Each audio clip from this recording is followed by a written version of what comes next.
2 days back Honda 2wheelers India ഒരു ടീച്ചറും കാര്യങ്ങളും പുറത്തുവിട്ടുണ്ടായിരുന്നു. ഒരു സ്കൂട്ടറിന് സിമിലർ ആയിട്ടുള്ള ഒരു ടീച്ചറും കാര്യങ്ങളൊക്കെ ഞാൻ നിങ്ങൾക്ക് അതൊന്ന് കാണിച്ചു തരാം.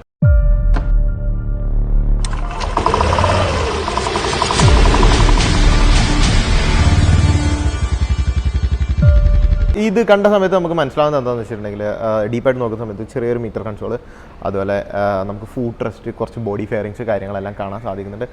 ഫസ്റ്റത്തെ ഒരു ഇത് വെച്ചിട്ട് എൻ്റെ ഒരു ഊഹം വെച്ചിട്ട് എനിക്ക് തോന്നുന്നത് വെച്ചിട്ട് ഇതൊരു മാക്സി സ്കൂട്ടറാണ് എന്നുള്ളതാണ്. സോ അതിൻ്റെ എക്സോസ് നോട്ടും കാര്യങ്ങളെല്ലാം കൊടുത്തിട്ടുണ്ട്. എക്സൈറ്റിംഗ് ഫീച്ചറായിട്ടാണ് അവർ കാണിക്കുന്നത്. എനിക്കറിയത്തില്ല അതിൻ്റെ അവസ്ഥ എന്താണെന്നുള്ളത്. സോ നിലവിൽ നമ്മളെ മാർക്കറ്റിൽ ഉള്ള മാക്സി സ്കൂട്ടേഴ്സ് എന്ന് പറയുന്നത് ഒന്ന് എയറോക്സ് 155 ആണ്. അതുപോലെ ഏപ്രിലേക്ക് ഒരു മോഡൽ വരുന്നുണ്ട്.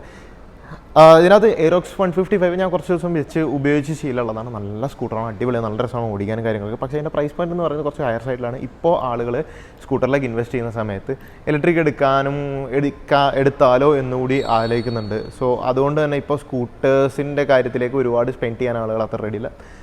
കുറച്ചു കാലം മുന്നേ അപ്രിലിയയിലൊക്കെ ആളുകൾ നന്നായിട്ട് ഇൻവെസ്റ്റ് ചെയ്തിരുന്നു. സോ എനിക്ക് സംശയമുണ്ട്, ഇത് റൈറ്റ് ടൈമാണോ ഒരു മാക്സി സ്കൂട്ടറായിട്ട് ഹോണ്ട വരേണ്ട ഒരു റൈറ്റ് ടൈം ആണോ എന്നുള്ളൊരു സംശയമുണ്ട്. മാത്രമല്ല ലാസ്റ്റ് ടൈമിൽ 2 ന്യൂ ബൈക്സ് CB 300R അതുപോലെ CB 300FR, അതായത് ഫോർമിഡബിൾ എന്ന് പറയുന്ന ഈ 2 മോഡൽസ് വന്ന സമയത്ത് വമ്പൻ ഫ്ലോപ്പായിരുന്നു.